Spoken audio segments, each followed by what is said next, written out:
안녕하세요, 단쌤입니다. 자, 지금 50대, 60대 분들 오늘 얘기 들으시면 굉장히 충격받으실 겁니다. 지금 여러분들의 자녀들이죠, 20대, 30대 배우자를 선택할 때 기준들이 있잖아요. 직장, 성격, 재산, 외모도 중요하죠. 자, 그런데 이거 외에 요즘 젊은 사람들이 굉장히 중요하게 선택하는 배우자 선택 기준이 있다고 합니다. 뭘까요? 바로 자신의 부모님, 그러니까 처가 시댁에 은퇴 노후 준비가 되느냐 안 되느냐가 굉장히 중요하다고 합니다. 자, 이 사실 알고 계셨나요? 오늘은요, 이 충격적인 트렌드와 함께 우리 중자녀층 어떻게 해야 될지 알려드릴게요. 끝까지 보시기 바랍니다. 최근 뉴스입니다.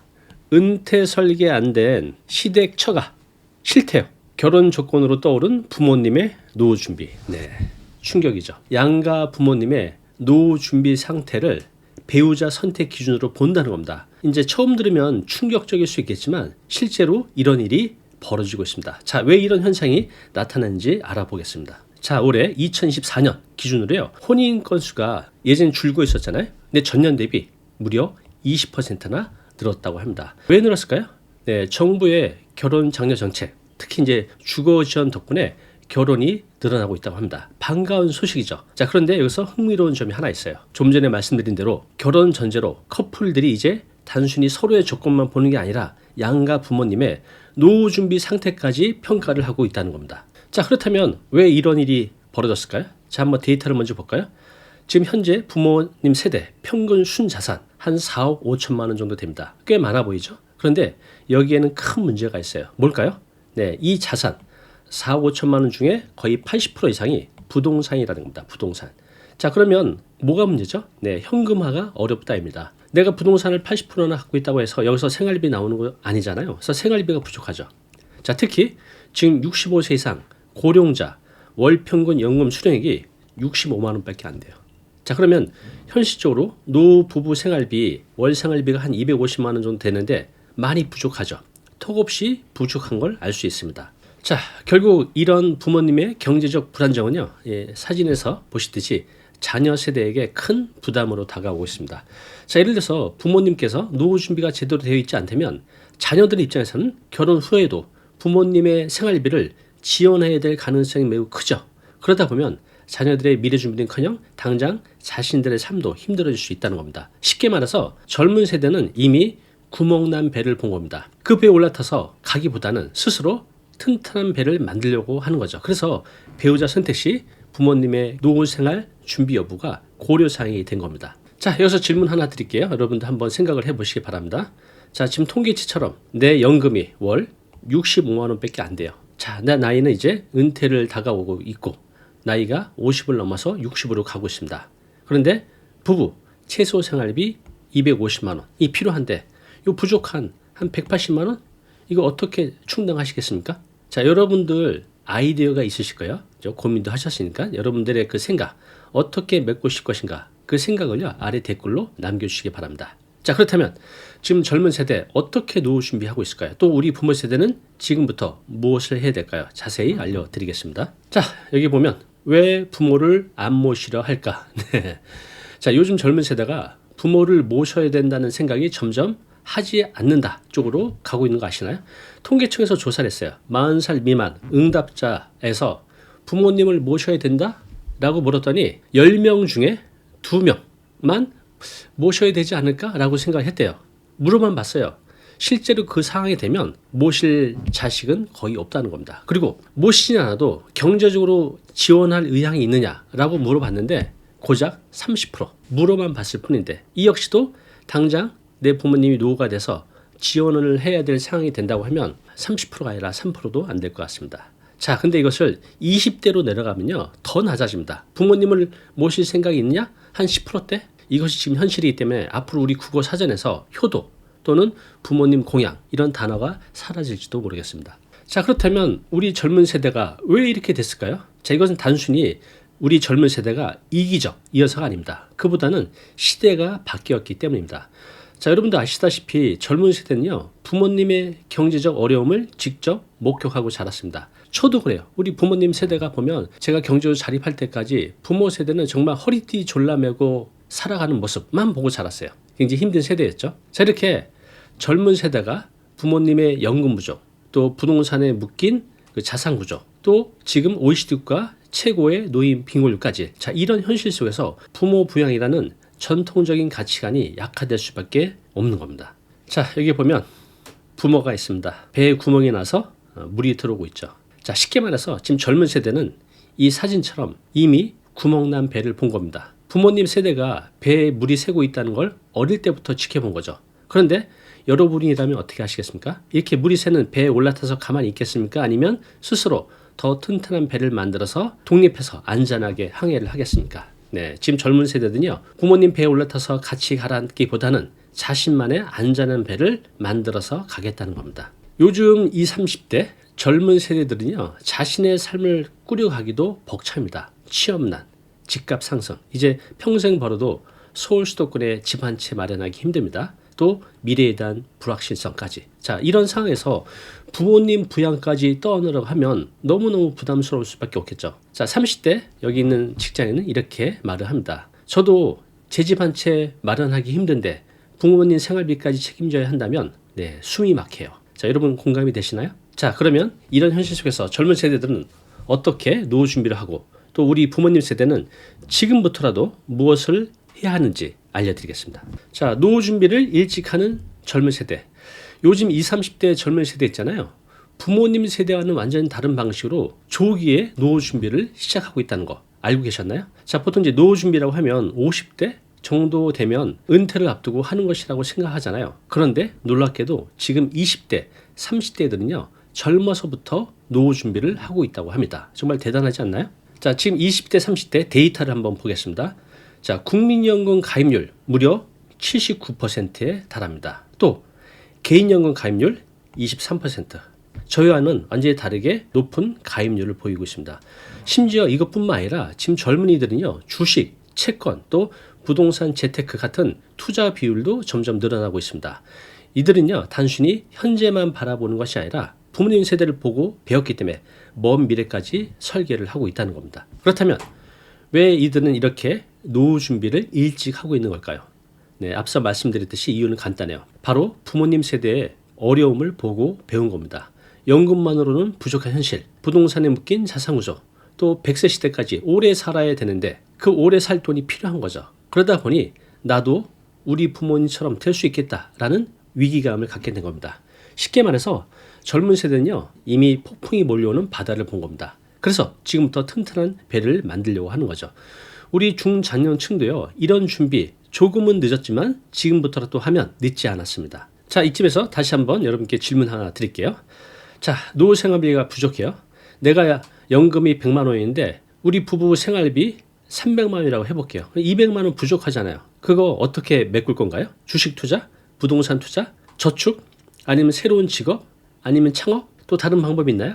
여러분들의 아이디어가 있으면 아래 댓글로 남겨주시기 바랍니다. 자, 요즘 20, 30대 정말 스마트해요. 똑똑하죠. 단순히 돈을 모으는 걸 넘어서 다양한 방법으로 자산을 불리는데 관심이 많습니다. 앞서 말씀드렸듯이 국민연금, 개인연금 이건 기본이고요. 주식, 채권, 부동산, 재테크를 통해서 또 투잡을 통해서 여러 가지 방법으로 미래를 대비하고 있습니다.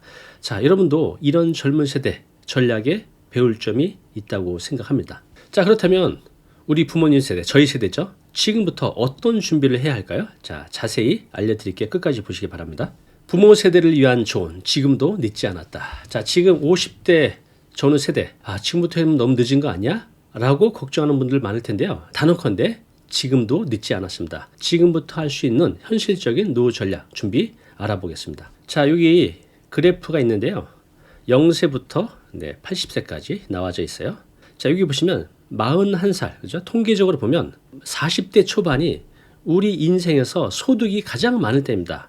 그 전엔 적자죠. 태어나서 취업할 때까지는 적자죠. 또 59세에 은퇴를 하면 그때부터도 적자입니다. 즉, 우리 인생에서 40대, 50대가 소득이 가장 많은 시기입니다. 은퇴 노후 전문가들은요, 이 시기를 노후 준비의 황금기라고 합니다. 자, 이 시기 40대, 50대. 자, 그 이유가 뭘까요? 아직 은퇴까지 시간이 많이 남았고 또 소득이 안정적이고 또 흑자이기 때문에 이 시기에 꾸준히 저축을 할 수 있는 나이입니다. 강제 저축이라고 생각하시고 미래를 위해서 철저히 준비하는 게 중요합니다. 자, 예를 들어볼게요. 지출을 줄이고 저축을 늘릴 때 지금 이제 50대예요. 내가 매달 외식비하고 취미활동비로 한 50만 원을 쓰고 있다고 해볼게요. 이거 줄일 수 있잖아요. 그러면 내가 25만 원을 줄여서 매달 25만 원을 개인연금 또는 이제 금융상품에 투자를 한다고 하면 어떨까요? 예를 들어서 적립식 투자로 연평균 한 4 내지 5% 정도 가정하면 은퇴 시점에 상당한 금액을 마련할 수 있습니다. 단순히 외식 한두 번 줄이는 이런 작은 변화가 노후에 큰 차이를 만들어낼 수 있습니다. 자, 우리가 배 구멍이 뚫렸다고 이 배 전체를 버릴 필요는 없잖아요. 여기 지금 이제 노부부가 배에 구멍이 난 걸 메꾸고 또 안전하게 항해를 하려고 합니다. 자, 지금 여러분들의 재정 상태가 조금 불안하더라도 그 작은 구멍 하나씩 메꿔 가시면요, 충분히 안정적인 노후를 만들 수 있습니다. 자, 그래서 그 작은 구멍을 메꿀 수 있는 실천 방안 하나를 알려드리겠습니다. 자, 이것부터 시작을 하는 겁니다. 자, 첫 번째, 현금 지출 점검하기. 여러분들이 지금 매달 돈을 어디에 쓰고 있는지 꼼꼼히 살펴보시기 바랍니다. 불필요한 소비 지출이 없는지 그것을 찾아가는 게 첫걸음입니다. 해보면 의외로 내가 쓸데없이 나가는 지출이 많다는 것을 알 수 있습니다. 두 번째, 저축 목표 설정하기입니다. 매달 내가 얼마를 저축할지 구체적으로 정하시기 바랍니다. 목표가 있어야 실천도 쉬워집니다. 세 번째, 개인연금, 금융상품 활용하기. 자, 이렇게 내가 지출을 줄여서 확보한 20만 원이든 30만 원이든 그 돈을 국민연금 외에 개인연금에 추가로 가입하거나 또 적립식 펀드 같은 금융상품에 투자하시기 바랍니다. 즉, 목표를 정하고 강제 저축을 실천하는 겁니다. 자, 마지막 네 번째, 잘 모르겠다. 그러면 지금 전문가들 많잖아요. 재무 전문가 상담을 받으셔서 자신에게 맞는 맞춤형 계획을 세워보시기 바랍니다. 자, 어때요? 생각하는 것보다 어렵지 않죠? 물론 이건 작은 실천이긴 하지만 이렇게 구멍을 하나씩 메꿔가는 겁니다. 이거 외에도 많은 방법이 있어요. 자, 지금부터라도 작은 변화 시작하시면요, 여러분의 노후 훨씬 더 안정적일 수 있으니까요, 해보시기 바랍니다. 자, 그러면 내가 지금 준비하는 게 정말 충분할까? 부족하지 않을까? 이런 질문이 있으실 텐데요. 여러분들의 은퇴 준비 상태를 점검할 수 있는 구체적인 방법, 그리고 또 어떻게 내 노후를 폭넓게 만들어 갈 수 있는지 함께 알려드리겠습니다. 정년 개념의 재설계, 제2의 인생 준비하기라는 제목입니다. 자, 많은 분들이 정년이라는 단어를 들으면 어떤 이미지를 떠올릴까요? 자, 이런 이미지를 떠오르죠. 이제 회사 퇴직해서 60에서 이제 환갑이니까 이후에는 이제 조용히 노후를 보내야지. 자, 그런데요, 이건 정말 시대착오적인 생각입니다. 왜냐하면 지금 인생 100세 시대예요. 자, 지금 60세 정년에 맞춰서 은퇴를 준비한다고 하면요, 남은 40년 어떻게 살아갈 겁니까? 그죠? 고민을 해야 됩니다. 자, 여기 지금 독수리가 있는데요. 제가 얼마 전에 커뮤니티에 올라온 글을 봤어요.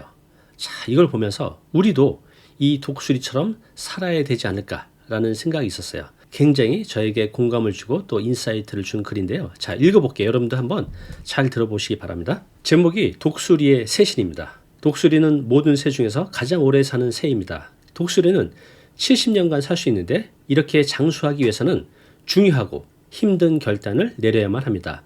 자, 독수리가 40살에 이르면 독수리의 발톱은 구부러지고 힘이 약해져 먹이가 될 짐승을 잡지 못하게 됩니다. 길고 날카로운 부리는 가슴 쪽으로 구부러지고 날개는 낡고 무거워지며 깃털은 두꺼워져 날아다니는 것조차 힘들어집니다.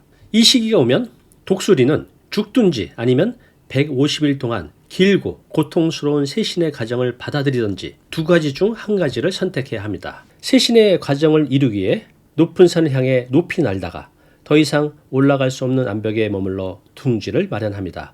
그 자리에서 부리가 닳아 없어질 때까지 고통을 참으며 암벽을 칩니다. 부리가 다 낡아진 다음에는 부리가 새로 나기를 기다립니다. 새로 난 부리로 구부러진 발톱을 하나씩 뽑기 시작합니다. 그리고 새로운 발톱이 생기면 낡고 무겁고 두꺼워진 옛 깃털을 뽑아 새 깃털이 나게 털갈이를 합니다. 이렇게 150일 동안 먹지도 못하고 고통의 새신의 시기를 지내고 독수리는 다시 재앙으로 새로운 30년을 살아가기 위해 새로운 출발을 합니다. 자, 이 내용 어떻게 들으셨습니까? 우리 중년, 이 100세 시대를 살아갈 때 이 독수리처럼 뭔가 새신이 필요하다는 거죠. 고통스럽지만 그 시기만 이겨내면 우리 나머지 40년, 50년 더 행복하게 살 수 있으니까요. 그 새신의 마음가짐, 노력이 필요한 것 같습니다. 자, 제목이 이렇습니다. 100세 인생인데 60세면 젊죠. 그렇죠. 저도 좀 있으면 60인데 전혀 제가 은퇴 그런 생각 1도 해보지 않았어요. 80, 90까지 일하고 싶다는 노인들. 저도 그렇습니다. 공감하시나요? 사실 지금 우리가 쓰고 있는 60세 정년이죠. 60세 이 정년은요. 1950년대에 만들어진 거라고 합니다. 그 당시 평균 수명이 60에서 70이었어요. 그러면 60세 은퇴를 하고 나면 조금 살다가 하늘나라도 가셨죠. 조금만 버티면 됐었어요. 근데 지금은 평균 수명이 80, 90을 넘어서 100세 시대 사는 것도 이제 더 이상 드문 일이 아니죠. 자, 그러니까 지금의 정년 기준에 따르면 60세 퇴직하고 나서 40년 동안 먹고 놀아야 되는데 이게 불가능하죠. 정년이라는 이 개념을 바꿔야 됩니다. 자, 그렇다면 어떻게 해야 될까요? 자, 여기 신문기사 내용입니다. 인생이막 출발은 기술, 열공하는 신중년이라는 신문기사예요. 여기 보시면요. 폴리티 대학 신중년 특화과정 열기. 자, 평균 연령이요. 55세라고 합니다. 은퇴 후 반려기술이 필수인 시대, 만 40세 이상 미취업자 국비 무료 과정. 이 과정에서요. 올해 경쟁률이 5대1 정도 됐다고 합니다. 기술을 배우면 나이 들어도 오란 곳 많아. 60세 넘은 분도 열심히 하고 있다고 합니다. 여기 보면 50대 이상 국가 자격증 도전이 아주 급증하고 있다고 하는데 지난해 무려 32만 명이 응시를 했다고 합니다. 50대 이상이요. 이렇게 열심히들 살아가고 있습니다. 왜? 인생 이막을 위해서. 자, 한 예를 들어 볼게요. 이분은요. 퇴직 후에 본인의 취미 생활이었던 사진 촬영을 본격적으로 배웠다고 합니다. 그래서 프리랜서 사진 작가로 활동하면서 블로그도 하고 또 유튜브도 하면서 수익을 벌고 또 한 달에 한 번씩은요. 수강생을 모아서 강의도 한다고 합니다. 또 다른 한 분은요. 자신이 평소 좋아했던 취미 가죽 공방 이것을 발전시켜서 작은 가죽 공방을 만들고 여기서 클래스도 운영하고 있다고 합니다. 자, 이처럼 우리는요. 정년 이후에도 내가 좋아하는 취미 생활을 가지고 자신만의 평생 직업을 만들어갈 수 있습니다. 또 그렇게 하는 분들이 점점 많아지고 있다는 게 현실이고요. 자, 건물도 30년, 40년, 50년이 되면 많이 낡아서 보통은 철거를 하고 새로 짓죠. 자, 그런데 철거를 하고 새로 짓는다는 건 굉장히 어려운 일이에요. 그렇지만 적절하게 리모델링을 통해서 새 건물처럼 만들어서 오래 사용할 수 있습니다. 마찬가지로 우리도 한 50대 중반 넘어가면 대대적인 리모델링이 필요한 시기입니다. 정년 이후 새로운 40년, 50년을 위해서 나만의 리모델링이 필요한 시기입니다. 자, 여기까지 들으셨다면 이제 궁금하실까요? 그러면 현실적으로 내 노후 준비가 안 돼서 자녀의 결혼을 막는 그런 일이 생기면 안 되잖아요. 자, 그럼 어떻게 해야 될까요? 좀 더 구체적으로 알아보겠습니다. 자, 실전 가능한 행동 지침입니다. 다른 대안이 없다면 일단 이렇게 해보시기 바랍니다. 첫 번째, 현재 재정 상태 점검하기입니다.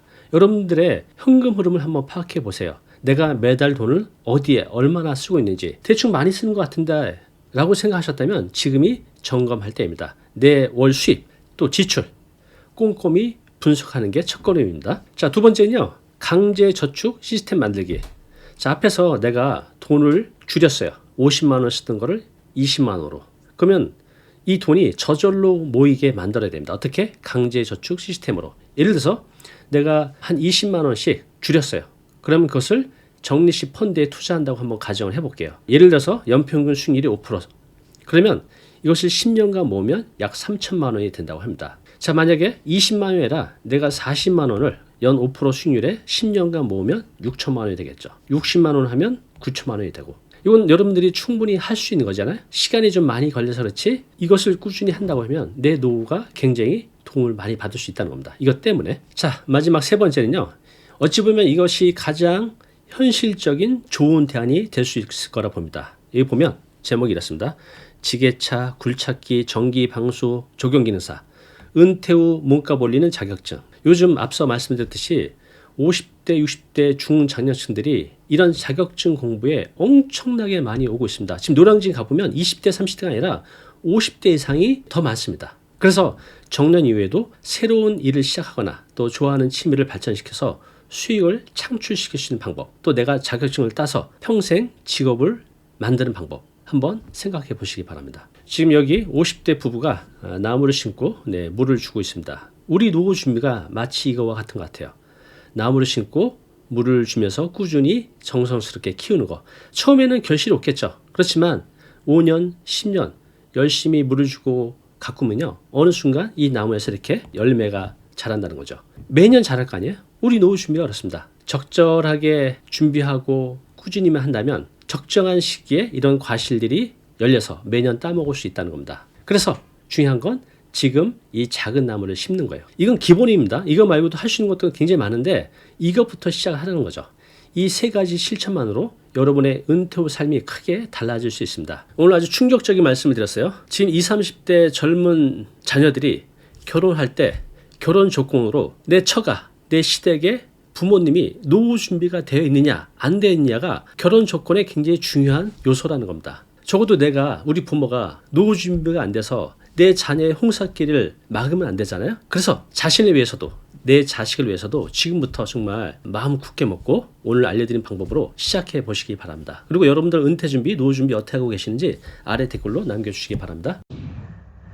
안녕하세요, 다니쌤입니다. 지금 50대이신가요? 자, 그렇다면 20대 내지는 30대 자녀가 있을 텐데 그들의 경제적 지원 언제까지 해줄 겁니까? 자, 50대가 되면 나의 은퇴 노후 준비를 본격적으로 해야 될 때입니다. 그런데 아직 20대, 30대 자녀가 독립을 하지 못하면 계속 지원을 해줘야 되잖아요. 자, 이렇게 되면 부부의 은퇴 노후 준비에 큰 지장이 생기게 됩니다. 오늘은요, 아직 독립하지 못한 20대, 30대 성인 자녀들 둔 50대 부모님들이 꼭 해야 될 세 가지를 말씀드리겠습니다. 오늘 내용 듣고 나시면요, 여러분들의 고민이 한결 가벼워지실 거예요. 꼭 들어보시기 바랍니다. 자, 뉴스 기사 좀 보겠습니다. 취직은 안 되고 집값도 비싸서 칸가루족 늙어간다. 라는 내용입니다. 이거 보시면 결혼하지 않고 부모와 함께 사는 30대가 절반이 넘는다고 합니다. 같이 살아도 그들이 경제적 문제를 스스로 해결하면 좋은데 그러지 못한 자식들이 많아서 30대에도 부모가 계속 지원을 해주고 있는 세대가 많다고 합니다. 자, 여기 보시면요, 국내 칸가루족 비율 50세 이하 성인의 30%는 부모와 동거 중. 성인이 됐는데도 아직 부모님과 함께 사는, 또 부모님에게 기대서, 여기서 기대한다는 것은 이제 경제적으로 의지해서 사는 자식들이 50대 이하 성인에서 30%가 넘는다고 합니다. 자, 20대 볼까요? 20대의 88%, 즉 자녀 10명 중 9명, 90%죠 거의, 부모님께 경제적 지원을 받는다라는 내용입니다. 월 평균 50만 원 정도 도움을 받고 있다고 합니다. 자, 지금 뉴스 기사처럼 보통 이제 결혼을 약간 늦게 하게 되면 부모가 50대가 돼도 자녀가 20대, 많아야 이제 30대 초중반일 텐데, 이제 50대 되면 직장인들은 퇴직이 가까워 오잖아요. 이미 퇴직하신 분들도 있고. 그런데 아직 독립 못하고 부모한테 기대어 산다고 하면 부모의 은퇴, 노후 준비에는 굉장히 치명적입니다. 그 이유를 좀 보겠습니다. 자, 성인 자녀의 늦은 독립 좀 더 구체적으로 볼게요. 자, 미혼 남녀 20에서 44살까지 부모 동거 가구 비율을 봤습니다. 자, 20에서 24, 아직은 이제 어리니까 이건 이제 빼고 25세에서 29세 64.8%. 자, 이제 30세에서 34세 이 정도 되면 독립을 해야 되는데 아직도 절반 이상 57.4%가 부모와 함께 산다고 합니다. 자, 그리고 35세에서 39세 30대 후반이잖아요. 여기에 절반 50.3%가 부모와 함께 산다는 거죠. 심지어 40에서 44살까지도 43%, 즉 100가구 중 44가구는 40이 넘은 나이에도 부모와 함께 살고 있다고 합니다. 이렇게 나이가 들어서 부모와 함께 살아도 상관없지만 이렇게 살면서 부모에게 경제적 기대며 살게 되면 부모가 정말 노후 준비, 은퇴 준비에 치명적이라는 겁니다. 자, 여기 보시면요, 20대입니다. 20대 10명 중 9명 경제적 독립 아직 못했다는 거죠. 그래서 부모에게 경제적으로 지원을 받고 있다는 겁니다. 가장 많은 부분이 식비, 용돈 등 생활비, 통신비, 보험료 등이라고 하네요. 자, 성인 자녀의 늦은 독립, 혼인과 취업 여부에 따라서 달라지는데 확실히 결혼하지 않는 사람들이 부모와 함께 많이 살고, 또 취업을 못한 자녀가 역시 부모와 함께 살고 있는 겁니다. 자, 이렇게 한국 청년들의 독립하는 평균 연령이 점점 높아지고 있어요. 그래서 대학 졸업 후에도 취업을 못하고 또 독립하고 싶어도 높은 주거비로 인해서 부모와 함께 사는 청년들이 늘고 있다고 합니다. 통계에 따르면요, 평균적으로 자녀와 함께 경제로 독립하지 못한 그런 나이가 보통 30대 중반이라고 합니다. 자, 자녀가 30대 중반이면 부모는 빨라야 50대 내지는 60대일 거예요. 부모 은퇴 노후 준비도 지금 스스로 해결하기 힘든데 이 자녀들까지 걱정을 해야 되니 고민이죠. 또 위로는 뭐가 있죠? 이분들의 부모님도 공양해야 되는데 위로는 부모님, 아래는 자식. 정작 본인들의 은퇴 노후 준비를 못하는 세대가 너무 많다는 겁니다. 두 번째, 부모 노후 준비의 중요성에 대해서 말씀을 드려볼게요. 자, 50대 좀 전에 말씀드렸듯이 은퇴를 앞두고 있어서 이제는 40대부터 은퇴 노후 준비를 해야 겨우 해결이 가능할 수가 있습니다. 근데 50대도 늦죠. 어찌되었든 50대는 본격적으로 노후를 준비해야 되는 시기입니다. 그런데 이때 부모가 노후 준비를 하지 못하면 그 부담이 자녀에게 온전히 전가를 하게 됩니다. 자, 이게 어떤 의미인지 뒤에서 자세히 말씀드릴게요. 자, 50대 부부가 있습니다. 우리가 현실을 좀 직시해야 될 것 같아요. 요즘 젊은 사람들이 경제적으로 독립하는데 시간이 점점 길어지고 있어요. 좀 전에 말씀드린 대로 한 30대 중반 정도 돼야 독립을 하는데, 자, 여기서 중요한 질문. 그러면 그런 자녀를 언제까지 도와줘야 할까? 언제까지 경제적으로 지원을 해줘야 할까? 네, 이런 고민 있으시죠? 거의 대부분의 50대 부모들이 20, 30대 자녀 때문에 은퇴 노후 준비에 걸림돌이 되죠. 자, 이거 어떻게 해결해야 될까요? 자, 그 방법 3가지를 알려드릴게요. 물론 쉽지 않아요. 근데 많은 분들이 용기를 내서 하고 이걸 통해서 은퇴 노후 준비를 잘 해가고 있습니다. 여러분도 한번 어렵지만 실천해 보십시오. 그 3가지 하나씩 자세히 알려드리겠습니다. 자, 그 3가지를 알려드리기 전에 여러분들 지금 시청자분들 중에 1960년생 있죠? 1960년대생 많으실 거예요. 대부분 지금 50대죠. 50대거나 60대 초반. 자, 이분들의 가족 부양 사항을 한번 봤습니다. 자, 전체 15%. 부모와 자녀 둘 다 지원. 위로는 80대, 90대 노모, 아래로는 20대, 30대 자녀를 둘 다 지원한다. 월평균 164만 원. 19%는 부모만 지원한다. 73만 원. 22%는 자녀만 지원한다. 86만 원. 1960년대생은 본인의 은퇴 노후 준비도 안 돼 있는데 위로는 부모님, 아래는 자식 때문에 굉장히 힘겨워하고 있습니다. 그래서 반드시 지금부터 말씀드린 이 3가지를 꼭 해보시기 바랍니다. 자, 일반적으로 부모님들이 흔히 하는 가장 큰 실수 중에 하나가 이거죠. 자녀가 안정될 때까지 전격적으로 지원해주자. 안 됩니다. 이것 때문에 부부의 은퇴 노후 준비에 아주 치명적인 문제가 생기고 정말 노후가 재앙으로 될 수 있다는 겁니다. 자, 이런 말 들어보셨습니까? 부모의 노후 준비는 자녀에게 선물이다. 이게 무슨 뜻일까요? 부모의 노후 준비가 자녀에게 선물이라고? 아닌 것 같은데 100% 맞는 말입니다. 이게 왜 그런지 뒤에서 말씀드릴게요. 굉장히 여러분들 충격받으실 겁니다. 자, 그럼 여기서 잠깐 퀴즈 하나 드릴게요. 맞춰보십시오. 요즘 젊은 세대가 결혼을 할 때 가장 중요하게 생각하는 조건 중에 하나는 무엇일까요? 예상이 되시나요? 연봉. 중요하게 생각하죠. 집이 있느냐, 돈을 얼마나 모아놨느냐 등등 이런 것들을 보겠죠. 그런데 지금 이런 것들보다 훨씬 중요한 것들이 있습니다. 뭘까요? 자, 그거는 뉴스 기사로 보여드릴게요. 자, 제목이 이렇습니다. 은퇴 설계 안 된 시댁, 처가는 싫다. 결혼 조건으로 떠오른 부모님의 노후. 부모님의 노후 준비가 안 돼 있으면 그런 시댁 처가는 싫다는 거죠. 왜? 결혼하게 되면 노후 준비가 안 돼 있기 때문에 결혼해서 매달 생활비를 보내야 되잖아요. 자기들 먹고 살기도 빠듯한데 지원한다는 게 힘든 거죠. 그래서 앞서 말씀드렸듯이 부모의 노후 준비는 자녀에게 큰 선물이라는 게 바로 이 뜻입니다. 자, 지금 보시는 건요, 브라인드라는 직장인들 연봉 또 이직 관련 소통 채널이에요. 자, 여기에 여성분이 내 배우자는 최소한 이 정도는 갖춰줘야 한다 라는 내용을 공개적으로 올렸습니다. 자, 키 1m 75, 네, 전 미달이네요. 체중 75 미만, 네, 저도 미달이네요. 허리 32 미만, 저는 다 미달이네요. 조건에 해당이 안 된다. 자, 근데 이제 여기서 말씀드리는 게 아니라 일반적으로 직장, 공기업, 대기업 7급 이상 공무원 혹은 연봉 4,500 이상인데, 자, 이것이 아니라 지금 가장 중요한 게 뭐죠? 요거 부모 노후 준비 되어 있음. 부모랑 별거, 즉 요즘 여성들에게는 부모의 노후 준비가 되어 있냐 안 돼 있냐도 굉장히 중요하다는 겁니다. 좀 충격받으셨죠? 네. 자, 여기 커뮤니티에 올라온 글 하나 또 보여드릴게요. 부모님 노후 준비 되어 있는 남자.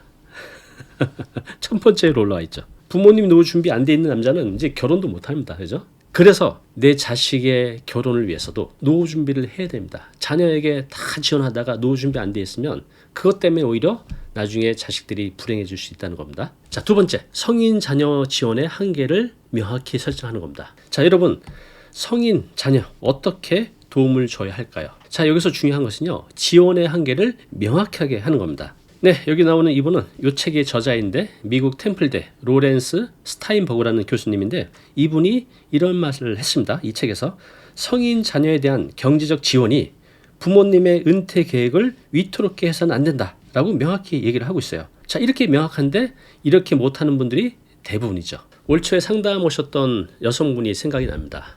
이분은 이혼을 했고 또 혼자 살고 있어요. 근데 자녀가 2명이에요. 혼자서 이 자녀 2명 키우기가 너무 버겁잖아요. 그래서 아이들이 중학교, 고등학교 때부터 일찍 얘기를 했다고 합니다. 엄마는 너희들한테 많은 것들을 해주고 싶지만 현실적으로 힘들다. 나의 노후 준비도 해야 되고 너희들한테 짐이 되기 싫으니 대학교에 들어가면 너희들 용돈 알아서 벌어야 한다. 이것을 많이 말했다고 합니다. 그리고 큰아이가 일본 대학교에 입학을 했어요. 벌써 아르바이트를 시작했다고 합니다. 그래서 얼마 전에 엄마한테 이렇게 얘기를 했다고요. 엄마 걱정 마세요. 생활비 또 등록금 제가 다 해결할 테니까 엄마 노후 준비만 잘 하세요. 라고 얘기를 해줬다고 해요. 그래서 그 말을 듣고 너무너무 행복하고 감사하고 눈물까지 났다고 합니다. 이와 비슷한 사례가 커뮤니티에 올라왔는데요. 그 사례 하나 읽어드릴게요. 여러분들 잘 들어보시면서 나는 어떻게 할까 한번 고민해 보시기 바랍니다. 자, 읽어보겠습니다. 자, 취업할 때까지만 지원하기로 한 부모의 결정. 50대 부모 A씨는 대학을 졸업한 딸이 몇 년째 취업을 못해 계속 집에 머물러 경제적 의존을 하는 상황에 놓여 있습니다. 딸은 처음에는 취업 준비에 열심히 임했지만 여러 번의 면접에 고비를 마시고 점차 자신감을 잃어갔습니다. 자, 그래서 딸은 취업 준비에 대한 의욕도 줄어들고 부모의 지원에 점점 의존하게 되었습니다. 처음에 좀 미안하지만 이게 좀 시간이 지나면 이것도 익숙해지나 봐요. 부모님이 이거에 대해서 말을 안 하면 자녀 입장에서도 이렇게 지원받는 걸 당연하게 생각하게 되는 거죠. 자, A씨 부부는 딸을 계속해서 지원하고 싶었지만 그로 인해 자신들의 노후 준비가 미뤄지고 있다는 현실이 큰 부담으로 다가왔습니다. 그래서 부부는 고민 끝에 딸과 솔직한 대화를 나누기로 결심했습니다. 어느 저녁 식사하던 자리에서 A씨는 조심스럽게 딸에게 말을 꺼냈습니다. 우리 딸, 내가 많이 힘들다는 거 알아. 하지만 우리도 이제 노후 준비를 해야 할 시점이야. 그래서 너를 계속 도와주는 게 쉽지 않구나. 딸은 처음에 부모의 말을 듣고 당황했지만 A씨 부부는 차분하게 설명을 이어갔습니다. 우리가 너를 돕는 건 기쁜 일이지만 무한정 도와줄 수는 없어. 그래서 내가 취업할 때까지만 경제적으로 도와줄게. 그 이후에는 내가 스스로 자립해야 해. 네, 이렇게 말을 했다고 합니다. 참 쉽지 않은 말이지만 용기 내서 말씀을 하신 거죠. 자, 이 대화는 딸에게도 큰 충격이었지만 동시에 강한 동기부여가 되었습니다. 부모의 진심 어린 말에 딸은 자신이 더 이상 부모에게 의존할 수만은 없다는 사실을 깨달았습니다. 이후 딸은 다시 취업 준비에 매진했습니다. 부모와의 대화 이후 그녀는 더 많은 시간을 투자해 자기 개발을 하고 다양한 직무에 지원서를 넣으며 적극적으로 움직였습니다. 몇 달 후 딸은 마침내 중견기업의 합격 통보를 받았습니다. 그 순간 그녀는 부모님께 감사의 마음을 전하며 이제 내가 스스로 설 수 있게 되었어요 라고 말했습니다. 자, A씨 부부는 딸이 자신의 힘으로 일어선 것을 보며 큰 안도감을 느꼈습니다. 무엇보다 그들은 이제 자녀 지원에서 벗어나 자신들의 노후 준비에 집중할 수 있게 되어 마음이 한결 가벼워졌습니다. 네, 만약에 이 부부가 이 딸에게 자신의 이런 힘든 상황을 솔직하게 얘기하지 않았다면 이런 좋은 결과가 나왔을까요? 나올 수도 있겠지만 굉장히 길어질 수도 있던 거죠. 그러면 그럴수록 이 부부의 노후 또 자녀도 서로 힘들어지는 거죠. 이렇게 용기 내서 말하는 게 굉장히 중요한 것 같습니다. 자, 마지막 세 번째는요. 부부의 은퇴 노후 계획을 자녀들에게 공유하라 입니다. 부부 간에는 서로 공유도 하고 계획도 많이 세우시죠. 그런데 중요한 것은 그 내용을 자녀들과 미리 공유하는 겁니다. 지금 50대 부모라면 20대 많으면 30대 초반 성인 자녀가 있을 텐데 그들과 부부의 은퇴 계획을 진지하게 나눠야 됩니다. 자, 그러면 어떤 내용을 나눠야 할까요? 네, 중요한 것은 자신들의, 그러니까 부모들의 재정 상태를 솔직하게 공개하는 겁니다. 자, 예를 들어서 지금 이제 우리가 노후 준비가 안 돼 있다. 그래서 이게 집을 줄여서 이사를 갈 거고 남은 돈으로 상가나 오피스텔을 사서 거기서 월세를 받으면서 생활을 할 예정이다. 예를 들어서 이렇게 또 지금 노후 준비가 부족하다. 그래서 더 일을 해야 될 것 같으니 너도 빨리 독립을 했으면 좋겠다. 이렇게 은퇴 계획을 자녀도 이해할 수 있게끔 설명하는 것이 굉장히 중요합니다. 네, 저도 돌이켜보면 저도 이제 20대 때를 보면 굉장히 철이 없었죠. 저희 아버지가 어머니하고 나이 차가 9살이거든요. 그래서 제가 고등학교 졸업할 때쯤 돼서 아버님은 이제 은퇴를 하셨어요. 근데 저는 그때 참 철이 없었죠. 부모의 은퇴 노후 준비 알아서 잘 하겠지. 근데 지금 생각해보면 그 당시 어머니 아버지가 얼마나 힘들었을까, 얼마나 심적인 고통을 받았을까 그 생각이 자꾸 들어요. 근데 그때 저희 부모님도 저한테 용기 내서 지금 우리가 이차저차 해서 힘들다, 내가 또 빨리 독립해서 2차 저차 했으면 좋겠다 라고 얘기를 했으면 제가 정신을 바짝 차렸을 거예요. 자, 그래서 자식들한테 그렇게 얘기를 하는 게 중요합니다. 자, 그러면 자식들한테 재정 상태를 공유해서 서로 잘된 사례를 한번 공유해 드릴게요. 자, 50대 중반 김씨 부부는 두 자녀가 모두 대학을 졸업하고 취업을 준비하는 상황이었다고 합니다. 아직 경제적으로 독립을 못한 거죠. 자, 그런데 김씨 부부는 이제 은퇴를 앞두고 있었고 노후 준비를 어떻게 준비할지 고민이 많았습니다. 그동안 자녀의 학비, 생활비 지원하느라 노후 자금 마련이 미흡했고 앞으로의 경제적 부담이 걱정되기 시작했습니다. 대부분의 가정이 이러실 거예요. 자, 그러던 중 김씨 부부는 자녀들과 지금의 상황을 솔직하게 얘기하기로 결심했습니다. 어느 날 가족이 모인 자리에서 김씨는 자녀들에게 솔직하게 대화를 시작했습니다. 어떻게? 이렇게 말을 했다고 합니다. 자, 이제 우리도 은퇴 준비를 해야 될 시점이다. 앞으로 우리가 어떻게 살지, 또 어떤 부분에서 너희 도움이 필요한지 미리 얘기를 해두고 싶구나. 우리는 은퇴 후 이 집에서 계속 살 계획이고 의료비나 장기 요양비는 이렇게 준비를 하고 있어. 그런데 아직은 노후 준비가 많이 부족한 게 현실이다. 자, 자녀들은 처음에는 많이 놀랐다고 합니다. 그렇지만 차분하게 이야기를 나누면서 부모님의 상황을 이해하게 되었습니다. 자, 이렇게 하는 게 굉장히 중요한 것 같아요. 자, 이 대화 덕분에 자녀들은 부모님의 은퇴 후 계획을 명확히 알게 되었고 갑작스러운 상황에서도 당하지 않고 준비할 수 있는 마음의 여유를 가질 수 있었습니다. 김씨 부부 역시 자녀들과 솔직한 대화를 나눈 덕분에 마음이 한결 가벼워졌습니다. 얘기할 땐 힘들지만 얘기하고 나면 거의 대부분이 이렇게 마음이 한결 가벼워진다고 말씀하십니다. 자, 그러면 아직 경제적으로 독립하지 못한 20, 30대 자녀를 둔 50대 부모들이 꼭 지켜야 될 3가지 다시 한번 정리해서 말씀드릴게요. 꼭 실천해 보시기 바랍니다. 자, 첫 번째, 부모의 노후 준비는 자녀에게 선물이다. 이게 왜 그랬죠? 노후 준비가 안 된 처가 시댁은 부담이라는 거죠. 자녀가 결혼하는데 큰 지장입니다. 노후 준비를 잘 해놔야 자녀들이 결혼도 할 수 있다는 거죠. 중요한 겁니다. 그래서 선물이라는 뜻이에요. 두 번째, 성인 자녀의 지원 한계를 명확하게 설정하고 얘기를 하고 공유를 하라는 거죠. 마지막 세 번째, 부모의 은퇴 노후 계획을 자녀들과 솔직히 공유하라. 이렇게 하기가 쉽진 않지만 하면 서로가 좋아요. 꼭 용기 내서 이렇게 해보시기 바랍니다. 오늘 영상 어떠셨습니까? 많이 도움이 되셨습니까? 그러면 구독, 좋아요 좀 부탁드리겠습니다. 자, 오늘 내용 관련해서 시청자 여러분들은 부부의 은퇴 노후 준비 그리고 자녀의 지원, 이 균형이 중요하잖아요. 자, 이것을 어떻게 하고 있는지 여러분들의 현실을 좀 듣고 싶습니다. 우리 부부 노후 준비, 자녀 지원 이렇게 하고 있다. 이렇게 균형을 맞추고 있다. 라는 내용들이 있으시면 아래 댓글에 여러분들의 소중한 의견을 달아주시기 바랍니다. 안녕하세요. 다니쌤입니다. 자, 현재 우리나라 노인 4명 중에 1명은요 자식들한테 재산을 물려주지 않겠다고 합니다. 죽을 때까지 다 쓰고 가겠다고 합니다. 이게 굉장히 많이 달라진 노인들의 실태입니다. 자, 그러면요 지금 현재 노인들이 어떤 생각을 갖고 있는지, 미래에 대해서 어떤 계획을 갖고 있는지 자세히 알아보겠습니다. 지금 50대 이상이라면요 오늘 영상 꼭 보시기 바랍니다. 자, 뉴스 기사입니다. 제목이 자식의 재산 상속 물음표예요. 다 쓰고 가겠다. 네, 달라지는 노인들. 아래 보면 요즘 노년층의 상속에 대한 가치관이 예전과 많이 달라졌다는 조사 결과가 나왔다. 재산을 자녀에게 물려주기보다는 나와 배우자를 위해 쓰겠다고 답한 노인들이 4명 중에 1명이라고 나와 있습니다. 노인 4명 중 1명, 재산 상속 안 해. 배우자와 다 쓰고 가겠다라는 제목입니다. 재산 다 쓰고 가겠다. 이 뒷제목이 의미가 있습니다. 자식이 용돈 줘도 달갑지 않은 신노년층. 네, 그렇습니다. 자식들한테 용돈 받는 게 좋긴 하겠지만 굉장히 불편하죠. 눈치 보이고. 그런데 내가 재산 사전에 다 많이 증여해주고 당연히 받아야 될 것인데 받는 게 굉장히 눈치 보인다는 겁니다. 그렇게 주는 자식은 그나마 착하죠. 안 주는 자식들이 대부분이죠. 자, 그러면 그와 관련된 사례 한번 읽어보겠습니다. 72세, 또 아내는 68세 부부 사례입니다. 자, 이 부부는요 40년간 맞벌이를 하며 열심히 살아왔습니다. 이제 은퇴 후 그들은 자신들의 인생을 즐기기로 결심했습니다. 우리도 이제 좀 살아보자 라는 생각으로 매달 여행 계획을 세우고 평소 배우고 싶었던 취미 활동도 시작했습니다. 자녀들에게 이렇게 얘기했다고 합니다. 자, 우리가 번 돈으로 우리 인생 마지막까지 즐기겠다 라고 선언했을 때 자녀들은 처음에는 놀랐지만 이내 이해했다고 합니다. 자, 김씨 부부는 요즘요 등산, 요가, 외국어 다양한 활동을 즐기며 제2의 인생을 살고 있다고 합니다. 우리도 젊을 때 못 해본 것들을 이제라도 해보고 싶어요. 자식들은 이제 자기 삶이 있잖아요.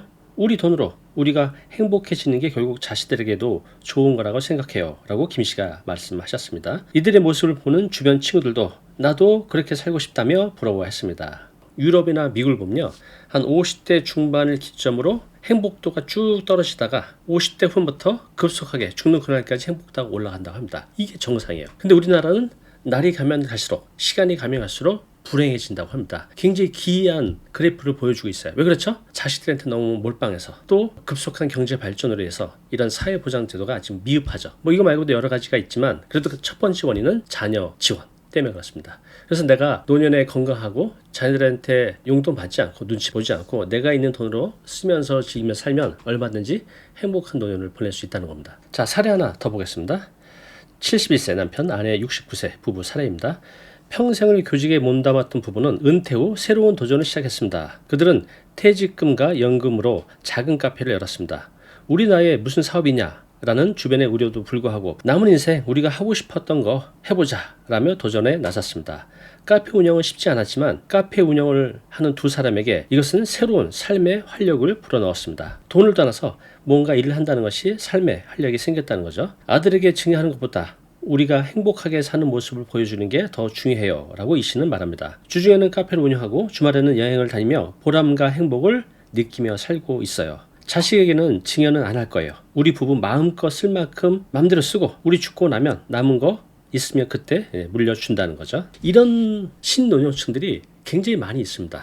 여러분들은 어떻게 생각하십니까? 자, 우리 애들 고생하는데 뭐라도 좀 빨리 물려줘야지 이렇게 생각하시는 분들 많으시죠? 그런데 최근 조사에 따르면 앞서 말씀드렸듯이 노인 4명 중 1명은요 상속 안 해. 그리고 내가 죽을 때까지 평생 쓰면서 죽겠다라는 분들이 많아졌다는 거죠. 자, 이것을 2020년, 불과 이제 4년 전에 조사했을 때는요, 몇 프로가 나왔냐면 17.4%였어요. 자, 그렇다면 100명 중에, 그죠? 100명 중에 17명에서 18명이 상속 안 하고 내가 쓰겠다라고 답을 했는데, 불과 이제 4년 만에, 그죠? 2024년 현재 4명 중에 1명, 약 한 24%가 상속 안 하고 내가 쓰겠다. 아주 빠르게 증가했습니다. 27%에서 24%로. 저희 세대 같은 경우는요, 저희가 이제 2차 베이비붐 세대인데, 이렇게 얘기를 해보면 거의 절반 이상이 무슨 상속이냐, 무슨 증여냐, 내가 쓰겠다. 100세 시대. 최소 50%가 넘을 거라고 봅니다. 조만간에요. 이 수치를 보면, 부모님들이 너무 이기적인 거 아니야? 아닙니다. 자, 이것은요, 노인들의 자립의지 또 삶의 질에 대한 새로운 인식을 보여주는 아주 중요한 지표라고 할 수 있겠습니다. 자, 이러한 현상은요, 평균치 말고 지금 1차 베이비부머 세대 55년생부터 63년생까지가 이제 1차 베이비부머 세대고, 제가 이제 2차 베이비부머 세대거든요. 이런 젊은 신노년층, 액티브 시니어라고 하죠. 이분들은 이런 성에 훨씬 더 강합니다. 내 돈 내가 쓰고 즐기면서 살겠다라는 분들. 자, 이분들의 특징인데 한번 보겠습니다. 자, 첫 번째, 높은 교육 수준.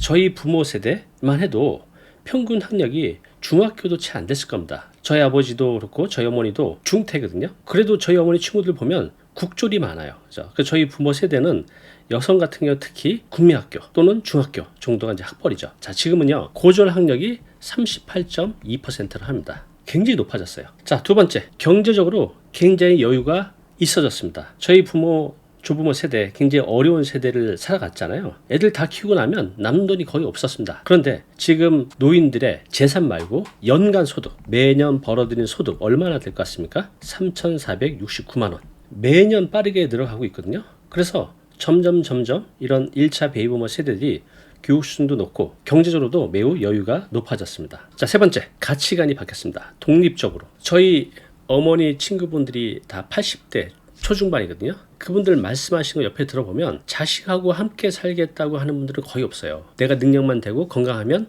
혼자 살죠. 또 능력이 안 되고 건강이 안 돼도 또 혼자 살아가시는 분들이 거의 대부분이에요. 자, 저희 부모 세대도 그럴지언데 저희 세대는 거의 다 자식하고 산다는 것은 확률상 1%도 안 될 것 같습니다. 자, 이렇게 이분들은 높은 교육 수준, 또 경제적인 여유, 또 이런 가치관, 이분들은 이런 생각을 합니다. 우리도 열심히 살아왔으니까 남은 인생 우리를 위해서 그냥 쓰자. 자, 그럼 1차 베이비부머 세대가 자신의 노후에 대해서 어떤 생각을 갖고 있는지 좀 더 자세히 살펴보겠습니다. 그 전에 베이비부머 삶을 엿볼 수 있는 사례 하나 보고 시작하겠습니다. 자, 72세 또 68세 부부 사례입니다. 우리 나이에 무슨 꿈이야?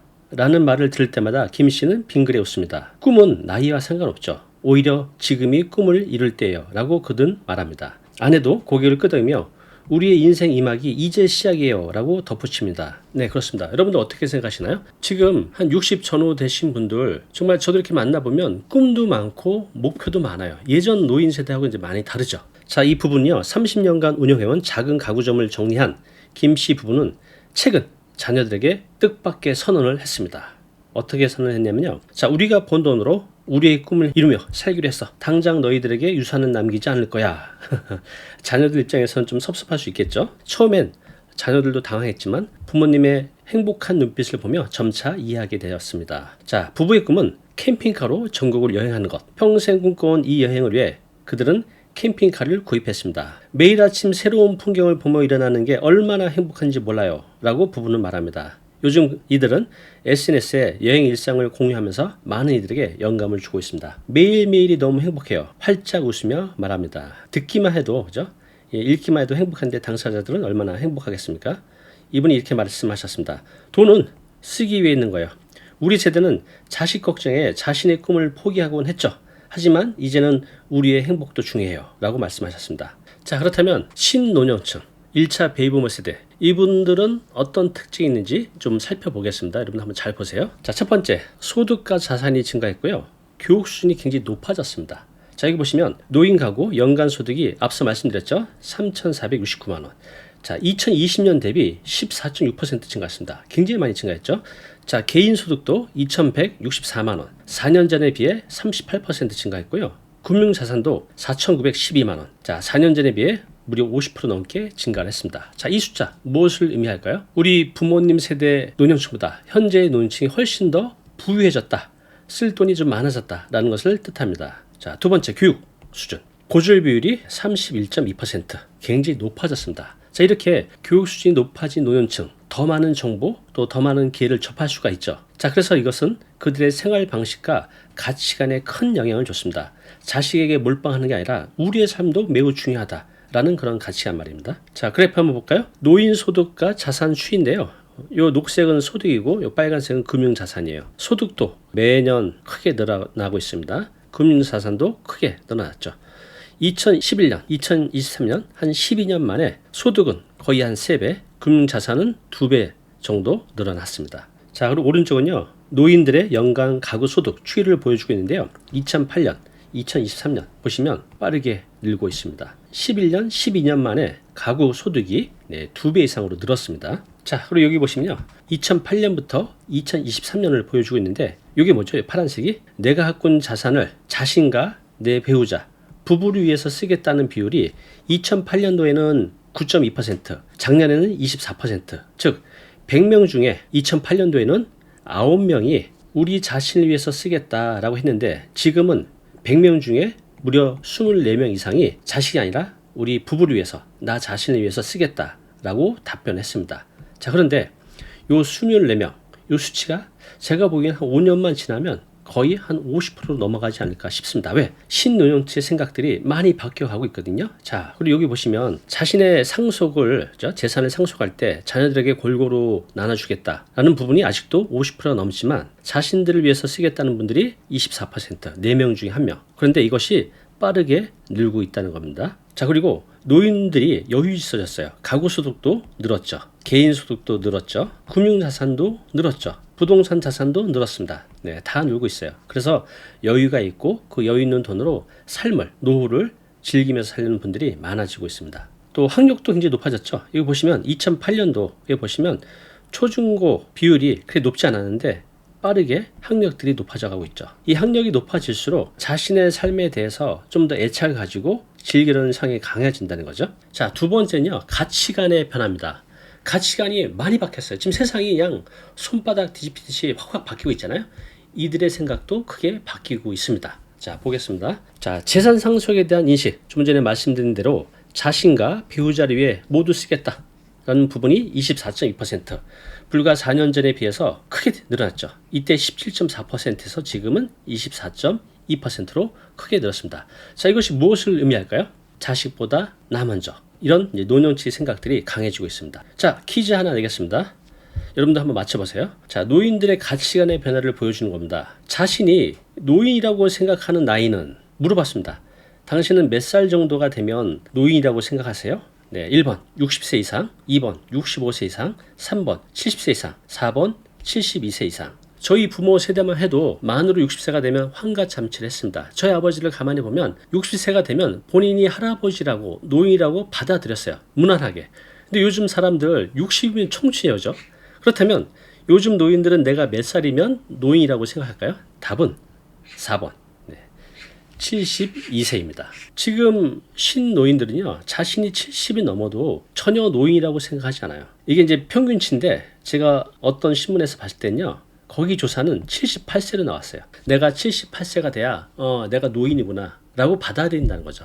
세상이 그래요. 근데 이제 저희 세대만 하면 이게 점점 늘어날 거 아니에요? 이제 80 전에 할아버지, 할머니라고 부르는 건 정말 실례인 것 같습니다. 그죠? 자, 지금 보셨듯이 인생 곡선이 많이 바뀌었습니다. 70대 초반까지도 우리가 얼마든지 액티브하게 활동할 수 있다는 거죠. 또 70을 넘어서도 80까지도 노년층들이 뭔가 활동할 수 있다고 생각하는 게 노인들의 가치관의 변화입니다. 자, 세 번째는요. 노인들의 경제활동의 인식 변화입니다. 우리 부모 세대 60 넘으면 정년퇴직하고 일을 그만하는 게 보통 이제 일반적이었어요. 자, 지금 노인들 어떨까요? 자, 퀴즈 내겠습니다. 60세 이상 노인 노동자 중에서 물어봤습니다. 71세까지 일을 하기 원하시나요? 라고 여쭤봤는데 몇 퍼센트가 네, 일할 거야 라고 답을 했을까요? 1번 10%, 2번 50%, 3번 80%, 4번 98%. 자, 맞춰보세요. 네, 정답은요. 놀랍게도 98%입니다. 98%. 정확히 97.6%. 100명 중에 2명 빼고 98명은 일을 하겠다라고 답을 했습니다. 자, 그러면 이제 일을 하고 싶다니까 일을 하시는 분도 있고 안 하시는 분도 있겠죠. 그럼 실제로 일을 하는 노인 얼마나 될까요? 한번 보겠습니다. 자, 일하는 노인 비율 무려 39%. 즉 10명 중에 4명은 일을 하고 계신 겁니다. 자, 그런데 여기 보시면 2017년에는 30.9%, 2020년에는 36.9%, 현재는 39%. 네, 일하는 노인이 해가 가면 갈수록 점점 많아지고 있다는 것을 볼 수 있습니다. 자, 뉴스 기사에 나온 사례인데요. 한번 제가 읽어보겠습니다. 이거와 관련된 사례예요. 경기도 수원시에 사는 김모 씨, 67세, 5년 전 남편과 사별하고 혼자 사신다고 합니다. 이분은 초등교사로 오래 일한 김 씨의 월 소득은 연금, 또 남편이 남긴 상가의 월세 등을 합쳐서 월 400 정도 된다고 합니다. 자가로 살고 있고 본인 집에 살고 계시고 특별히 아픈 데가 없어 돈 들어갈 데가 많지 않다고 합니다. 자, 아들은 가정을 꾸려서 서울에 살고 있고요. 미혼인 딸은 인근에서 따로 산다고 합니다. 요즘 그렇습니다. 결혼 안 해도 나이가 어느 정도 들면 본인들이 나가요. 불편하니까. 또 혼자 사는 게 자유롭잖아요. 자, 이렇게 따로 살고 있고, 자, 현재 그는 혼자 살지만 외롭지 않다고 합니다. 매일 아파트 수영장에서 운동하고 동네 친구들과 주 3회 정도 파크 골프를 친다. 주말에는 교회에서 예배드리고 봉사활동을 한다. 시시때때로 친구들과 제주, 일본, 베트남 등 여행을 다녀오기도 한다. 김 씨는 바쁘게 살다 보니 외로울 틈이 없다며 더 나이 들기 전에 운동도 하고 여행도 다니며 즐겁게 살려고 노력 중이다 라고 말씀하셨습니다. 네, 요즘 신노년층들이 이렇게 자신의 삶에 애착을 갖고 즐기면서 살아가고 있습니다. 자녀들 눈치 보지 않고 자녀들과 따로 살면서 자기만의 라이프 스타일을 즐긴다는 거죠. 자, 여기 보시면요. 지금 노인들이 10명 중에 4명이 일을 하고 있다고 했잖아요. 그리고 또 거의 10명 중에 9명 이상은 일을 하고 싶다. 왜 그럴까요? 네, 첫 번째, 건강이 허락하는 한 그냥 일을 하고 싶다.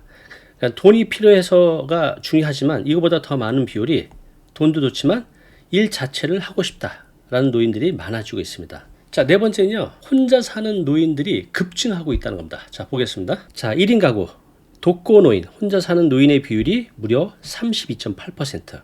자, 4년 전인 2020년 대비 13%가 증가했습니다. 자, 그리고 자녀 동거 가구, 그러니까 자녀와 함께 사는 노인이 약 10%, 즉 10명 중에 1명 정도가 자녀하고 함께 살고 있다는 거죠. 자, 그런데 불과 4년 전에는 20%였어요. 10명 중에 2명이 자녀와 함께 살다가 지금 절반, 1명으로 줄었다는 거죠. 저희 세대는 이게 제로가 되지 않을까 싶습니다. 자, 그 추이를 보여주는 그래프인데요. 자녀와 함께 살기보다는 혼자 또는 부부끼리 사는 노인 가구가 점점 늘어가고 있는 것을 볼 수 있습니다. 자녀와 함께 사는 가구는 아주 빠르게 줄어들고 있죠. 10명 중에 한 가구. 불과 2008년도만 해도 10명 중에 3명은 자식들하고 살았습니다. 이제는 10명 중에 1명. 자, 그렇다면 혼자 사는 노인이 증가하는 이유 무엇일까요? 첫 번째는요. 이혼과 별거 또 사별의 증가 때문에 그렇습니다. 또 두 번째는요. 자녀와 따로 살기를 원합니다.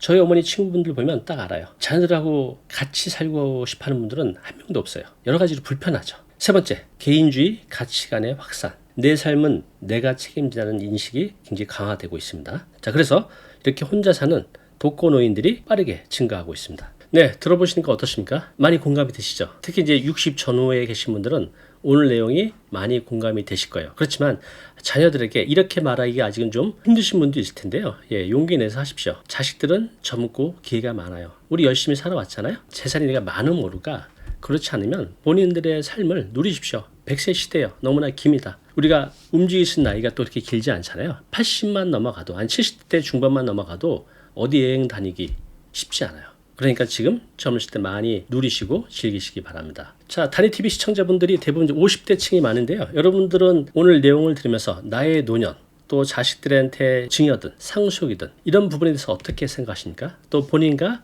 내 부부, 노후를 어떻게 지낼 생각하십니까? 여러분들의 소중한 의견 아래 댓글로 남겨주시기 바랍니다. 자, 오늘 내용 너무 중요한 내용이죠. 영상 보고 나면 잊혀지잖아요. 자, 자료 무료로 제공하고 있습니다. 이 자료 요거 받고 싶은 분들은요 아래 링크로 신청하시면 됩니다.